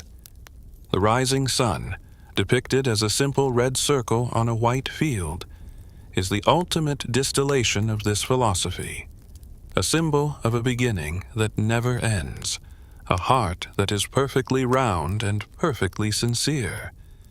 In the esoteric teachings of Shinto, it is said that every human being carries a bunrei, a divided spirit or a spark of the divine, within them. This spark is a direct descendant of the sun goddess's own essence. Therefore, the journey of life is the journey of polishing this internal jewel, ensuring that it remains as bright as the Yasakani jewels and as clear as the Yata mirror. Amaterasu does not demand worship so much as she demands resonance. She is the cosmic mirror in which we see our own potential for purity and light. As the sun rises over the Pacific Ocean every morning, touching the gates of the Ise Shrine and the roofs of the city, it is a daily reenactment of the emergence from the cave, a reminder that no matter how deep the night, the Makoto of the universe is destined to prevail. The story of Amaterasu Omikami took a fascinating and profound turn with the arrival of Buddhism in Japan during the mid-6th century.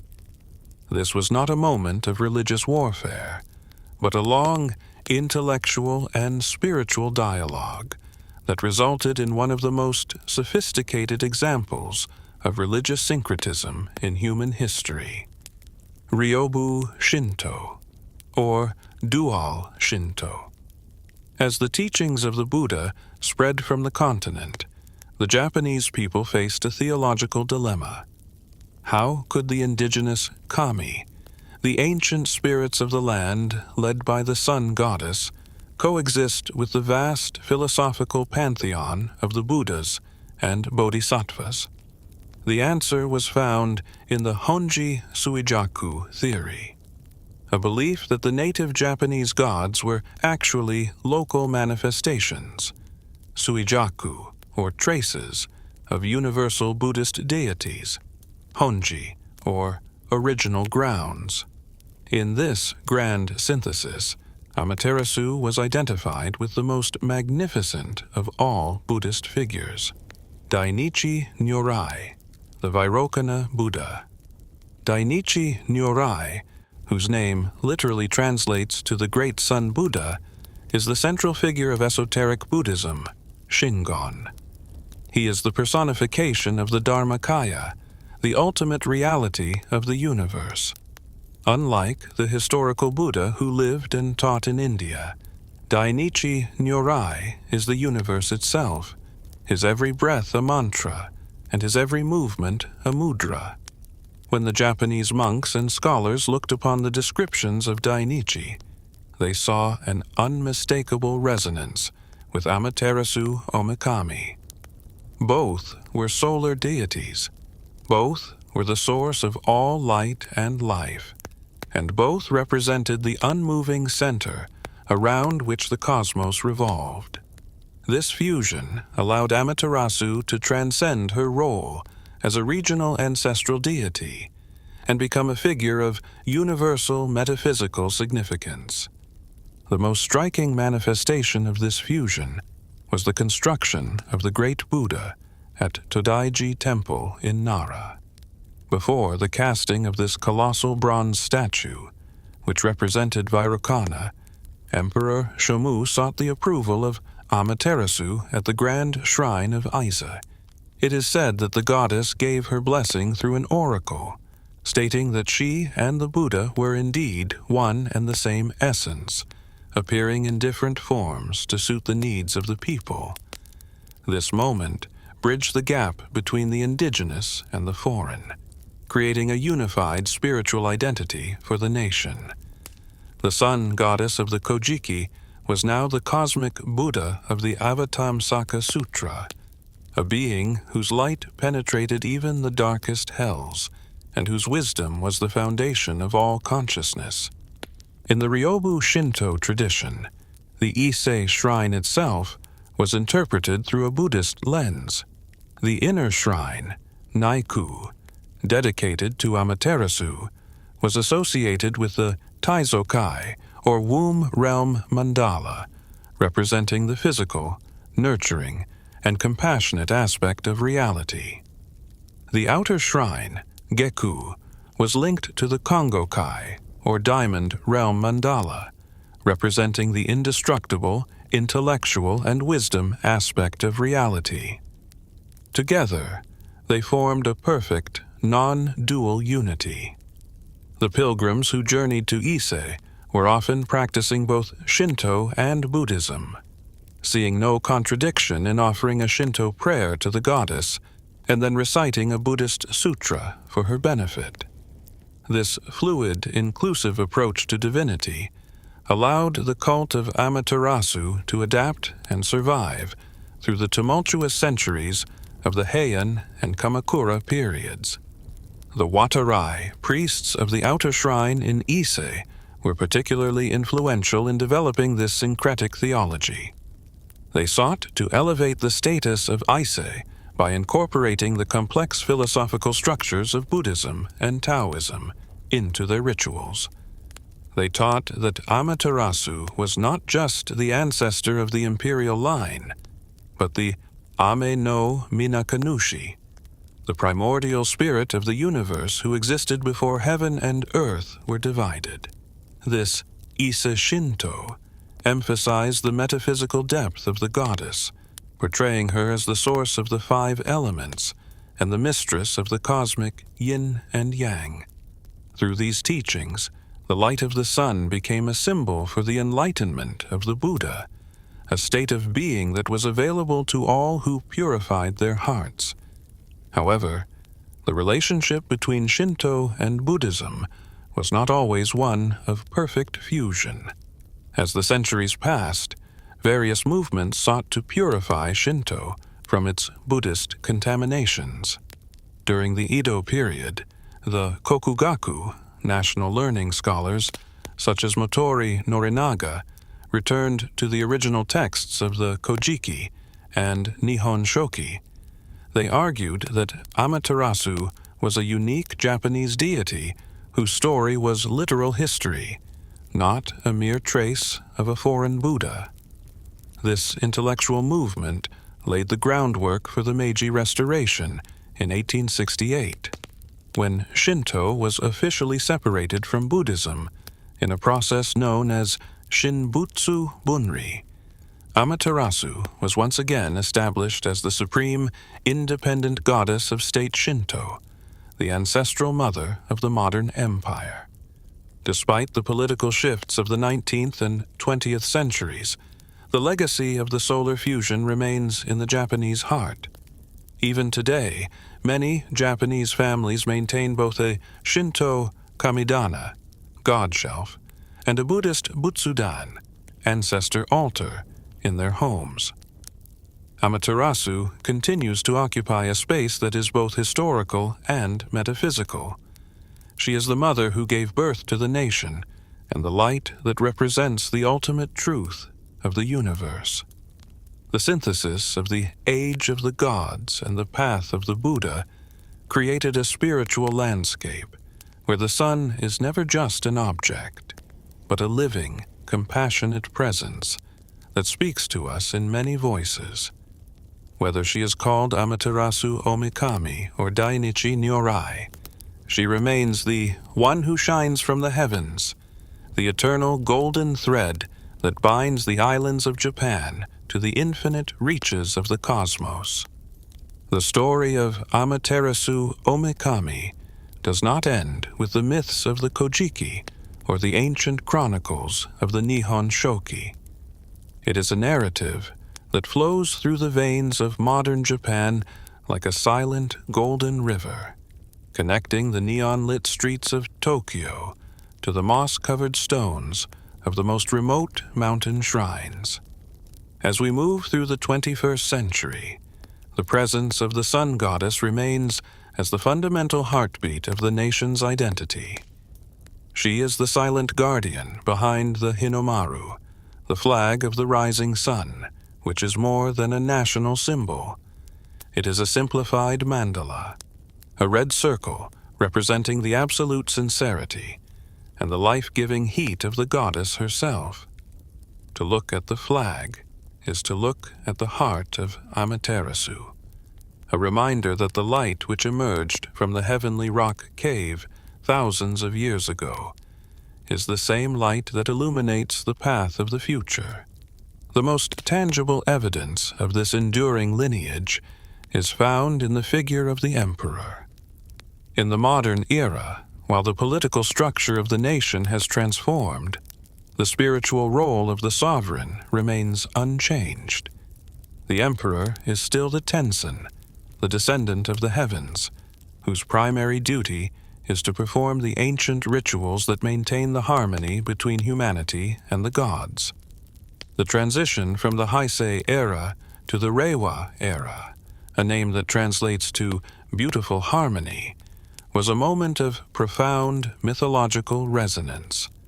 During the Daijosai, or the Great Thanksgiving Festival, the new emperor underwent a secret and ancient ritual within a specially constructed palace of wood and grass.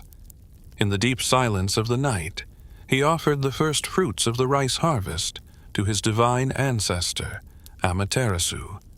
This was not a public spectacle, but a private communion between the sun goddess and her earthly representative, a ritual that has remained virtually identical for over 1,500 years. It is through this ceremony that the spirit of the sun is renewed within the lineage, ensuring that the light of order continues to protect the land. The cultural legacy of Amaterasu is also found in the vibrant Matsuri festivals that define the Japanese calendar.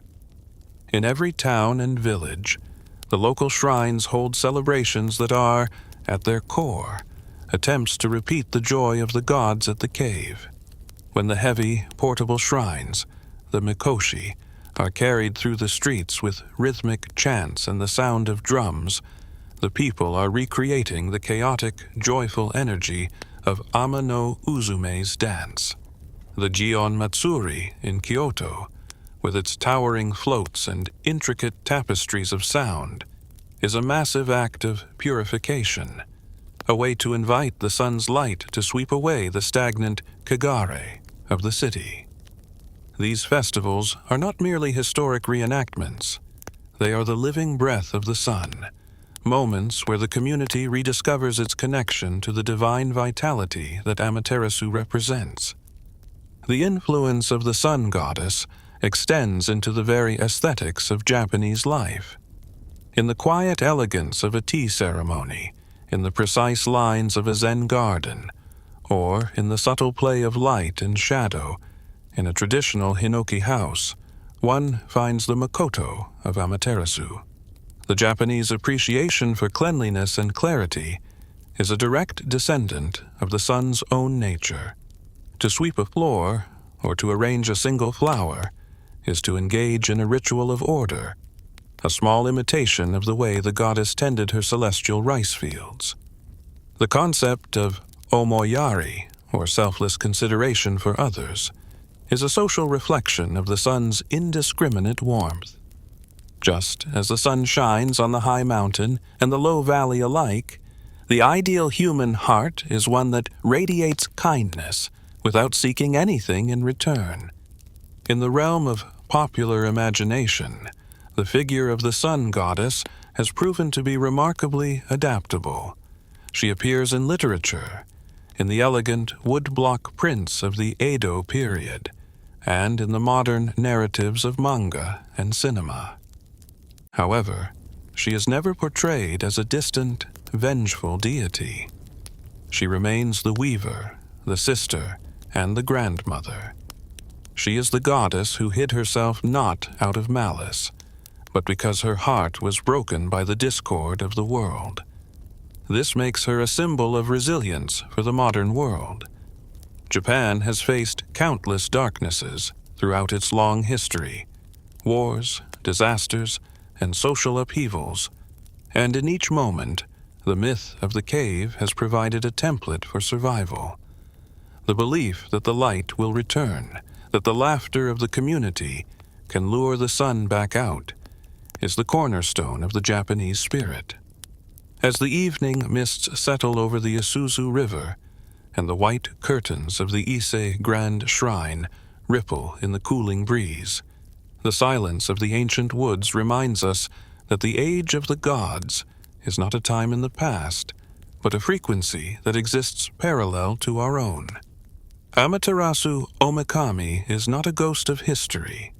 She is the Amaterasu of the morning sun, the power that wakes the world every single day. She is the voice that whispers through the cypress needles, the warmth that touches the skin in the early spring, and the clarity that comes to the mind in a moment of sincere prayer.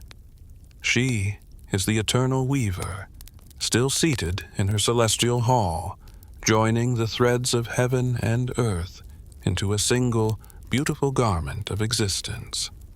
We find ourselves now at the end of our long journey through the high plain of heaven and the central land of reed plains. We have seen the world born from the primeval soup. We have felt the terror of the first eclipse, and we have witnessed the triumph of laughter and wisdom over the shadows of the cave. We have walked with the three-legged crow and stood before the three sacred treasures. Through the story of Amaterasu, we have discovered that the universe is not a cold, mechanical void, but a place that responds to our joy, our labor, and our sincerity. The sun goddess is the promise that the order of the world is benevolent, and that the light is always inevitably stronger than the dark. And so, as the day fades and the moon, the silent brother Tsukuyomi, takes his place in the sky, we rest in the knowledge that the dawn is already preparing its return. The mirror of the sun is always polished, the jewels of the heart are always glowing, and the sword of justice is always ready to defend the peace. The sun goddess does not sleep. She only waits for the next morning to remind us that we are all, in some small way, children of the light. If this journey into the radiant heart of Japanese mythology has brought a sense of peace to your spirit, or awakened a curiosity within your soul, I invite you to become a part of our growing community here at Hearths of Myths. Like the 8 million gods who gathered by the tranquil river, your presence and your voice are what keep this fire burning in the long silence of the night. Please consider liking this video and subscribing to our channel so that you may be guided through the next ancient landscape we choose to explore together. Your support is the mirror that reflects the light of these stories back into the world. Until we meet again under the light of a new dawn, may your dreams be as bright as the high plain of heaven, and may your heart always be filled with the Makoto of the sun. Sleep now in the warmth of the eternal goddess, and let the mists of Izumo carry you toward a peaceful rest.